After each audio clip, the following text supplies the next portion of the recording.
Hello everyone, welcome to my YouTube channel. आज के हमारे इस वीडियो में आप सभी मित्रों का स्वागत है। मित्रों, आज की वीडियो में बात करने वाले हैं उन कैंडिडेट के बारे में जिनके फार्म जो है पेंडिंग में थे। अब जो है आप सभी को पता है कि कल के डेट में ये कैंडिडेट का जो फार्म का स्टेटस था वह ब्लॉक बाय डायरेक्टरेट लिख के आ रहा है, लेकिन अब मित्रों इनके स्टेटस में जो है बदलाव हो चुका है। तो हम इनके स्टेटस में जो बदलाव हुआ है उसके बारे में बात करते हैं कि आखिर ये बदलाव क्यों हुआ है। ठीक है, और साथ में मित्रों उन साथियों का भी बात करेंगे जिनके पीएफएमएस में जो है वैलिडेटेड लिख के आ रहा है, तो उसका मतलब क्या है। ठीक है, तो वीडियो को आगे बढ़ने से पहले मित्र आपसे रिक्वेस्ट करना चाहेंगे कि अगर अभी तक आपने वीडियो को लाइक नहीं किए तो लाइक करना। अगर आप हमारे चैनल पर नए हैं तो चैनल को सब्सक्राइब कर लीजिएगा, क्योंकि कोई भी लेटेस्ट अपडेट स्कॉलरशिप से रिलेटेड आएगा मित्र तो आपको हमारे चैनल के माध्यम से जानकारी मिल जाएगी। ठीक है, तो आइए हम बात करते हैं। देखिए मित्र, अगर हम बात करें इनके स्टेटस के बारे में तो आप यहाँ पर देख सकते हैं इनका जो है सब कुछ सही है। ठीक है, वेरीफाइड भी हो चुका है बैंक से, लेकिन इनका जो है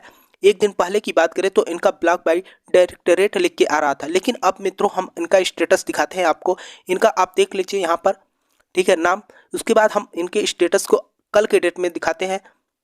देखिए मित्रों, अगर हम इनके स्टेटस के बारे में बात करते हैं, इस समय जो है इनका स्टेटस ये लिख के आ रहा है। तो इसके लिए आप परेशान मत होइए मित्रों। जिन कैंडिडेट का ब्लॉक बाय डायरेक्टरेट लिख के आ रहा था, अगर इस तरीके का स्टेटस अब लिख के आ रहा है तो उसके लिए आप परेशान मत होइए। हमने आपको बताया था कि जैसे कि आप सभी को पता है कि स्कॉलरशिप का फार्म जैसे कैंडिडेट फिलअप करता है उसके बाद तो कॉलेज में ले जाकर जमा करता है। कॉलेज का काम होता है फार्म को फॉरवर्ड कर देना। ठीक है, उसके बाद जो है जैसे सस्पेक्ट लिस्ट आता है मित्र, तो कॉलेज की तरफ से भी समाज कल्याण भेजा जाता है और लखनऊ की तरफ से भी जो है स्कॉलरशिप का अपडेट जो है देखा जाता है। ठीक है, तो कहने का मतलब, अगर कहने का मतलब है कि जैसे आपने फार्म को फिलअप कर दिया, ठीक है, और दूसरी बात ये होती है कि जब डाटा कॉलेज से भेजा जाता है तो दोनों में अगर मिसमैच मिलता है तो वहाँ से फार्म को आपको पेंडिंग में रखा जाता है, यानी कि फार्म पेंडिंग में है तो होल्ड पे है मित्रों। ऐसा नहीं मत सोचिएगा कि हमारा फार्म जो है रिजेक्ट हो जाएगा। ठीक है, कहने का मतलब यह है कि आपका जैसे ही डाटा सब मिल जाएगा तो उसके बाद वेरीफाइड हो जाएगा। ठीक है, तो हम आपको बताना चाहेंगे मित्र, बहुत सारे कैंडिडेट ऐसे हैं जो परेशान है कि हमारा इस तरीके का स्टेटस शो कर रहा है तो इसका क्या सोल्यूशन है। देखिए, आपको वेट करना है। ठीक है, वेट करना है। हम आपको बताना चाहेंगे कि अब सुनने में आ रहा है, आपको हमने बताया भी था 22 मार्च से जो है आपकी स्कॉलरशिप जो है जिन कैंडिडेट के नहीं आ रहे हैं उनका जो है पीएफएमएस पे भी शो करने लगेगा और 31 मार्च तक आपके स्कॉलरशिप आ जाएंगे। ठीक है, ये जो है कहने का मतलब कोई नोटिस नहीं है, लेकिन जानकारी जो हुआ है उसके अकॉर्डिंग हम बता रहे हैं। ठीक है, अब बात कर लेते हैं ऐसे कैंडिडेट के फार्म जो है मान के चली है, तो आप परेशान मत होइए मित्र। अगर आपका ऐसा है तो आप नीचे कमेंट बॉक्स में जरूर कमेंट करिएगा। ठीक है, देखिए मित्रों, अगर हम बात करें ब्लॉक बाय डायरेक्टरेट के पहले जो है इनका स्टेटस इस तरीके का दिख रहा था, करंट स्टेटस, लेकिन जो है इसमें जो है जो भी बदलाव हुआ, कहने का मतलब हमने आपको बताया था कि जिन कैंडिडेट का ऐसा स्टेटस शो कर रहा था तो उसका उनका जो है कॉलेज में जो है सस्पेक्ट लिस्ट में नाम आया था, तो कॉलेज वाले ने क्या किया, समाज कल्याण भेज दिया। ठीक है, तो कहने का मतलब मान के चलिए अभी उस पर काम चल रहा होगा, तो इसीलिए आपके फार्म को होल्ड पे रखा गया है। ठीक है, ये कन्फर्म है कि आपका फार्म जो है वेरीफाइड हो जाएगा, आपको वेट करना पड़ेगा। अब आप इतना परेशान मत होइए कि हमारा आज ही हो जाए,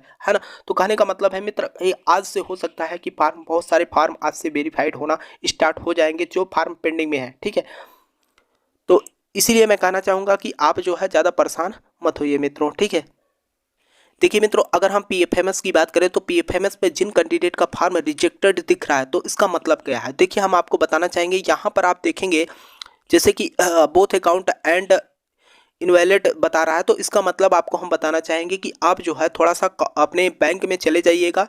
ठीक है, ये एनपीसीआई मैपिंग करा लीजिएगा। ठीक है, जैसे ही एनपीसीआई मैपिंग कराएंगे मित्रों, ये जो आपका लिख के आ रहा है ना, ये हट जाएगा। ठीक है, जैसे ही हटेगा मित्र तो आपका जो है वैलिडेटेड लिख के आ जाएगा। ठीक है, यहाँ पर जहाँ पर आपका रिजेक्टेड है, हमने जो है बहुत सा एक दो कैंडिडेट का जो है हमने ये प्रोसेस करके देख लिया है। ठीक है, हमारे कॉलेज में भी कैंडिडेट थे तो उनके साथ भी ऐसा हुआ, तो वह जो है सही करा लिया है। ठीक है, कहने मतलब जिन कैंडिडेट का एनपीसीआई मैपिंग नहीं हुआ है उनका जो है रिजेक्टेड करके यहाँ पर इस तरीके का कुछ लिख के शो करेगा, बोथ अकाउंट एंड।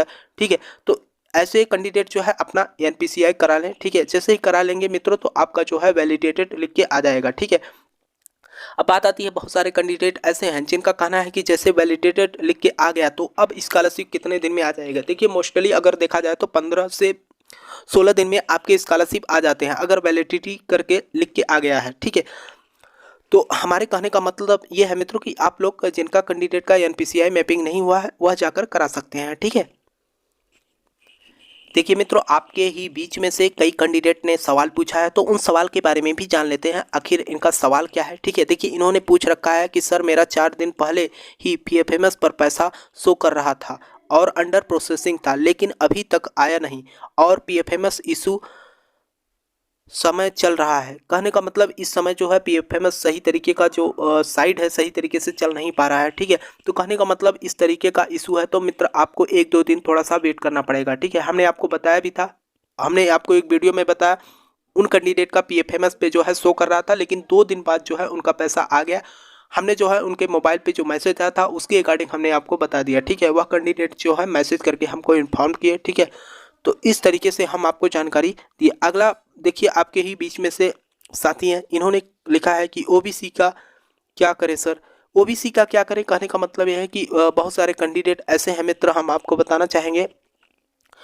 उनका कहना है कि ओबीसी और जनरल के स्कॉलरशिप जो है बहुत कम आते हैं। हाँ देखिए, अगर हम बात करें तो सबसे कम स्कॉलरशिप जो है जनरल और ओबीसी का आता है। ठीक है, ठीक।